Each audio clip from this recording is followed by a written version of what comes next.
Hello दोस्तों, welcome back to my channel दृष्टिज classes, जहां हम कुछ रोज़ नया सीखते समझते और जानते हैं। अभी तक की क्लासेस में हमने इकोनॉमिक्स के बारे में कई चीज़ें जानी हैं, जैसे what are the definitions of economics, who are the founder, who are the main definition creator और who are the main specialist about economics, what are the concept about economics, what are the reasons to study behind economics and बहुत सारी चीज़ें ऐसा हमने यहाँ पे पढ़ा है। तो उसी में से कुछ एक और इम्पोर्टेंट चुनते हैं, जो कि है हमारा what is the essence of economics. Essence of economics मतलब कि इकोनॉमिक्स जो है वो कहाँ से स्टार्ट होता है या बेसिकली उसकी स्टडी किन चीज़ों पे की जाती है, that is the main essence of economics.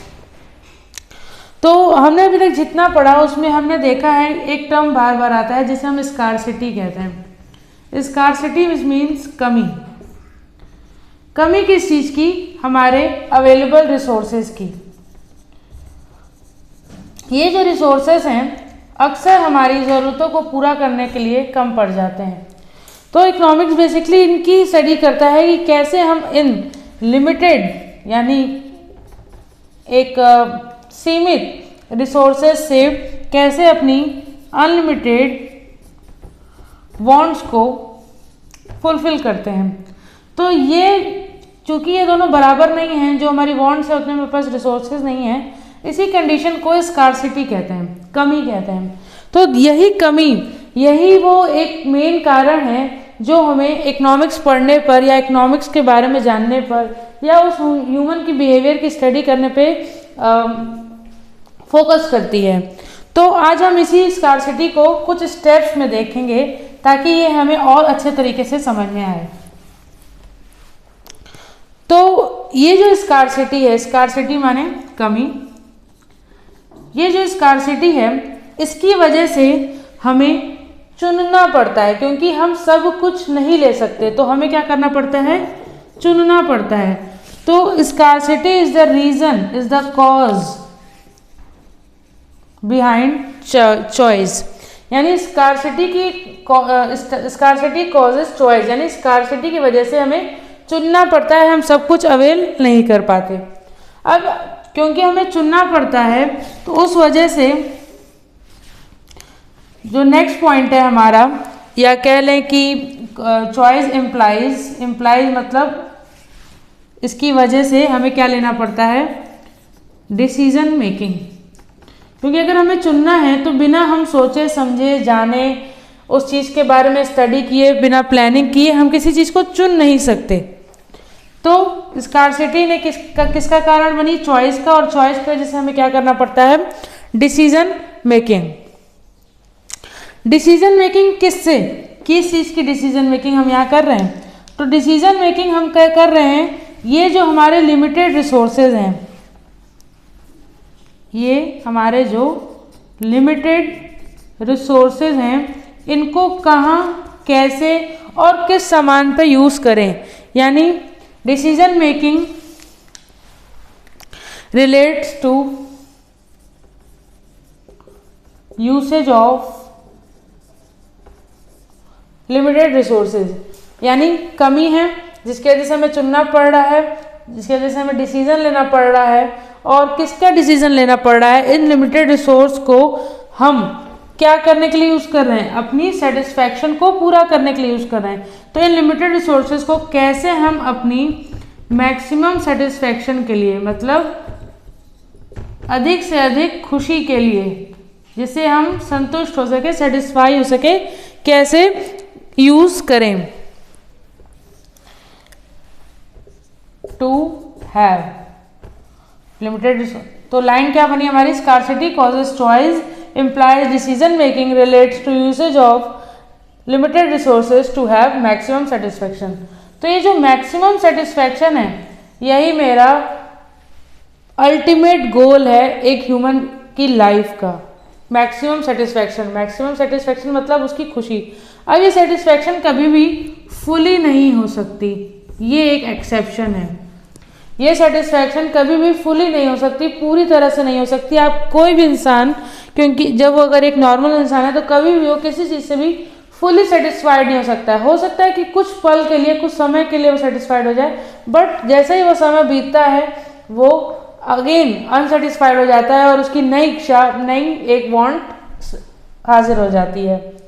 हम बच्चे होते हैं तो हम क्या सोचते हैं कि एक अच्छी जॉब हो, एक सेटल लाइफ हो, एक अच्छा सा घर हो और लाइफ सेट है।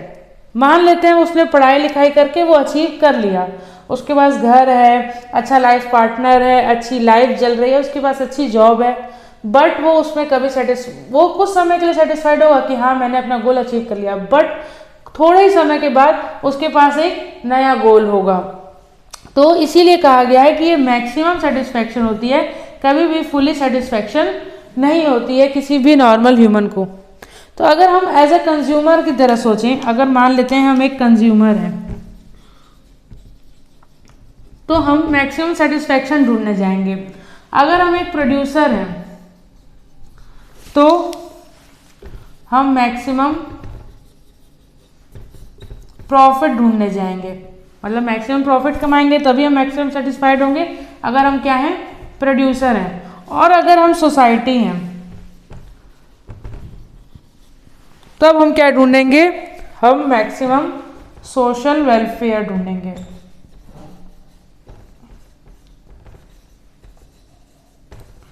तो जैसे जिस कैटेगरी का होगा उसके लिए मैक्सिमम सेटिस्फैक्शन की डेफिनेशन अलग होगी। तो अगर हम एक नॉर्मल कंज्यूमर है तो हम मैक्सिमम सेटिस्फैक्शन चाहेंगे इन सब के थ्रू, हम प्रोड्यूसर हैं तो मैक्सिमम प्रॉफिट चाहेंगे, अगर हम सोसाइटी हैं तो सोशल वेलफेयर चाहेंगे। तो this is the essence of economics. हम इतना कुछ सोच रहे हैं, कर रहे हैं, किसके लिए, इस मैक्सिमम सेटिस्फैक्शन को पाने के लिए। हमारा जो भी कुछ कह लीजिए कि अल्टीमेट ऑब्जेक्टिव होता है किसी भी काम को करने का, इस मैक्सिमम सेटिस्फैक्शन को ही अचीव करना होता है। और कैसे एक नॉर्मल ह्यूमन बीइंग अपनी लिमिटेड रिसोर्सेज से अपनी अनलिमिटेड वांट्स को फुलफिल करने के लिए चॉइस करता है, डिसीजन मेकिंग करता है, किस लिए, इस मैक्सिमम सेटिस्फैक्शन को अचीव करने के लिए। सो this is about essence of economics. आगे चलते हैं, एक और इम्पॉर्टेंट टॉपिक है जिसका नाम है अप्रोचेस ऑफ इकोनॉमिक्स, यानी इकोनॉमिक्स को पढ़ने का नज़रिया। तो बेसिकली दो अप्रोचेस होती हैं इकोनॉमिक्स को पढ़ने की, जिसमें से फर्स्ट होती है जिसको कहते हैं पॉजिटिव इकोनॉमिक्स, और दूसरा होता है नॉर्मेटिव इकोनॉमिक्स। आपको इसकी डेफिनेशन बुक्स में अलग अलग तरीके से अलग अलग मीनिंग के थ्रू मिलेगी। वो डेफिनेशन आपको 1 मिनट के लिए समझ में आएगी, या हो सकता है 1 मिनट के लिए भी ना समझ में आए, बट अक्सर बच्चों को ये डेफिनेशन इसकी समझ में नहीं आती है। मैं आपको एक सिंपल सी लाइन बता रही हूँ जिससे आप दोनों इकोनॉमिक्स को ईजिली समझ सकते हो। अप्रोचेज माने नज़रिया, किस नज़रिए से इकोनॉमिक्स को हम देखते हैं। तो दो होता है, एक होता है पॉजिटिव इकोनॉमिक्स एंड दूसरा होता है नॉर्मेटिव इकोनॉमिक्स। तो पॉजिटिव इकोनॉमिक्स क्या कहता है, सीधे सीधे बोलता है इकोनॉमिक्स को पढ़ने का वो नजरिया जहां हम सोचते हैं व्हाट इज, जो भी चीज चल रहा है वो क्या है, बस सीधे सीधे हम ये देख रहे हैं कि वो क्या है, व्हाट इज, वह क्या है, या वह हटा देते हैं, क्या है, जिस चीज के भी बारे में हम पढ़ रहे हैं वो क्या है, जब हम उसकी स्टडी करते हैं, दैट इज पॉजिटिव इकोनॉमिक्स। और जब बस हमने देखा कि हाँ भाई, जैसे हमने बोला ये एक मान लेते हैं ये आम बना रहे हो, ठीक है, मान लेते हैं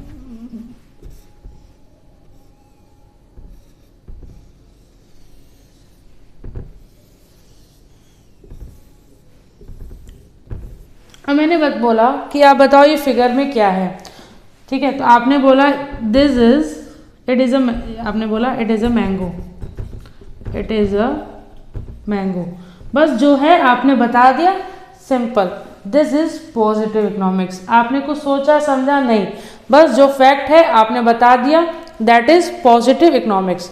लेकिन अगर हम नॉर्मेटिव की बात करते हैं तो नॉर्मेटिव इकोनॉमिक्स क्या है कि क्या होना चाहिए, व्हाट शुड बी, जब हम इसकी बात करते हैं तो दैट इज नॉर्मेटिव इकोनॉमिक्स। जैसे हम यहाँ पे बोल दिए इस आम का यहाँ पे ब्राउन कलर होना चाहिए, यहाँ येलो कलर होना चाहिए, यहाँ ग्रीन होना चाहिए। मतलब जब मैं अपने पॉइंट ऑफ व्यू आपके सामने रखूँगी, पॉइंट ऑफ व्यू बताऊँगी आपको, अपने सजेशंस दूंगी, इम्प्रूवमेंट के पॉइंट्स बताऊँगी, तो ऐसे इकोनॉमिक्स को, ऐसे अप्रोच को नॉर्मेटिव इकोनॉमिक्स कहते हैं। अब ये तो नॉर्मल एग्जाम्पल हो गया। अब लाइफ में चलते हैं। जैसे मान लेते हैं एक टीचर है, एक स्टूडेंट है, उसने आज पीटीएम का दिन है, मार्क्स बताने का दिन है, पीटीएम पेरेंट्स टीचर मीटिंग, ठीक है। तो यहाँ पे दो कंडीशन बन सकती है, यहाँ एक स्टूडेंट है, एक टीचर है, ठीक है। ये स्टूडेंट है, ये टीचर है, ये स्टूडेंट है, ये टीचर है, ये फर्स्ट कंडीशन है, ये सेकंड कंडीशन है। यहाँ पे क्या हो रहा है, टीचर ने स्टूडेंट्स को उसका रिपोर्ट कार्ड दे दिया और बता दिया ये तुम्हारा मार्क्स है, जैसे मान लेते हैं 80%, सिंपल। तो दैट इज पॉजिटिव अप्रोच। अगर यही टीचर यहाँ पे इसको ये रिजल्ट देते समय कुछ सजेशंस भी दे, आप इसमें ये स्कोर कर सकते थे, इसमें ये स्कोर कर सकते थे, यहाँ पे आपकी कमी है, यहाँ पे आपने अच्छा काम किया है, तो वहाँ टीचर बता रही है कि हाउ शुड यू बी, मतलब आपको कैसा परफॉर्म करना चाहिए था, आपने अंडर परफॉर्म किया कि अच्छा परफॉर्म किया। जब उस इंफॉर्मेशन के साथ सजेशंस, इंफॉर्मेशंस, कुछ आइडियाज़ आ जाते हैं, तो उस अप्रोच को नॉर्मेटिव इकोनॉमिक्स कहते हैं। वो तो मतलब जो मेरे सामने है बस मैं उसको देख के फैक्ट्स खुश हूँ, मतलब नॉर्मली फैक्ट्स की बात हो रही है या नॉलेज शेयर हो रही है, तो दैट इज पॉजिटिव इकोनॉमिक्स। और जब सजेशन साथ में जा रहे हैं कि क्या होना चाहिए, that point called as normative economics. So this is about approaches of economics, and first is positive and second is normative. तो एक टर्म और अगर हम ऐड करना चाहें तो पॉजिटिव में क्या आ गई, वेरिफिकेशन, बस मैंने हाँ बता दिया कि जो है ऐसे है और जो भी कर लीजिए। और नॉर्मेटिव में क्या आ गई, जजमेंट। तो ये दो वर्ड इन दोनों को और अच्छे से एक्सप्लेन करते हैं। अब थोड़े से इकोनॉमिक्स टर्म में भी समझ लेते हैं। दो हमने, एक नॉर्मल एग्जांपल देखा, एक थोड़ा सा प्रैक्टिकल देखा, एक मार्केट का एग्जांपल देखते हैं। मैं मार्केट में गई, ये फल का मार्केट है, फ्रूट्स मार्केट, ठीक है। और यहाँ पे गर्मी का सीज़न है और मैंगो बिक रहा है। अब कहोगे आप लोग कि मैम बार बार मैंगो का एग्जांपल दे रही है, तो मैम का फेवरेट फ्रूट है मैंगो, इसलिए मैम बार बार मैंगो का एग्जांपल दे रही है। और मुझे लगता है कि इंडिया के 90% लोगों का फेवरेट फ्रूट मैंगो ही होगा। अगर किसी का नहीं होगा तो कमेंट में प्लीज़ आप लोग बताइएगा कि किसका कौन सा फेवरेट फूड है, मैं जानने के लिए एक्साइटेड हूँ। तो आगे बढ़ते हैं। तो मान लेते हैं मैं एक मार्केट में गई और वो मैंगो की मार्केट है, फ्रूट मार्केट है, पर्टिकुलर मैं मैंगो की स्टॉल पे गई। तो मैंने दिमाग में बना के आया था कि मैंगो इस रेट के आसपास मिलेगा, जैसे मान लेते हैं कि मैंने सोचा था 60 रुपीज़ केजी मुझे मैंगो मिल जाएगा, ठीक है। ये मैंने सोचा था, ठीक है। अब दो तरह के कस्टमर होते हैं, एक जो ये सामान आप जो रेट बोलो उठा के चले जाते हैं, और एक थोड़ा भाव तोल करते हैं, है ना। तो मान लेते हैं मैं गई और यहाँ से एक और आया, तो जो मैं उस टाइप की हूँ जो बस जो रेट बोला मैं उठा के चल जाऊँगी, और एक उस टाइप का आया जो अपना ही रेट लेके जाएगी, भाव तोल करने वाली। तो इन्होंने बोला 80 रुपये किलो, मैंगो का क्या रेट बोला, 80 रुपये किलो। तो मैं आई, मैंने पूछा मैंगो कैसे दिए, बोला 80 रुपये किलो। मैंने बोला 1 किलो तौल दो, हो गया। ये आई, इसने बोला मैंगो कैसे दिए, इसने बोला 80 रुपये किलो का। कहीं नहीं ऐसे कैसे, मैंने बगल वाले मार्केट में पूछा था, वहाँ 50 रुपये किलो मिल रहा था। पूछा नहीं होगा लेकिन वो बोलेंगी नहीं 50 रुपये किलो मिल रहा है। तो ये भी बोलते, फिर बहस शुरू हो जाती है भाई बार्गेनिंग का। तो आप लोग को कहानी बताने की ज़रूरत नहीं है, आप लोग हर गली नुक्कड़ पेज कहानी देख सकते हो। इंडिया की तो जान है बार्गेनिंग, मतलब इंडिया में बार्गेनिंग नहीं होगी तो कहाँ होगी, है ना। तो दिस इज अबाउट, तो इन्होंने क्या बोला कि 50 रुपये किलो मैं देख के आई हूँ। बोला अरे भैया, बोला नहीं ऐसे कैसे। तो कहा अच्छा तुम 80 ना लो, 60 रुपये ले लो, 50 रुपये ले लो। तो बोला नहीं हमको घाटा हो जाएगा, ये वो करके। मतलब क्या हो रहा है कि ये जो बंदा आया उसने जो चीज़ें फैक्ट थी उसको एक्सेप्ट कर लिया, अपना कोई पर्सनल जजमेंट या कुछ भी नहीं किया। बट ये बंदा जब आया, इसने क्या किया, इसने अपनी इच्छा थोपी, अपने पॉइंट ऑफ व्यू रखे, अपना जजमेंट सुनाया कि क्या होना चाहिए। तो this is about positive economics and normative example, normative economics के एग्जाम्पल। होप सो आपको समझ में आया हो।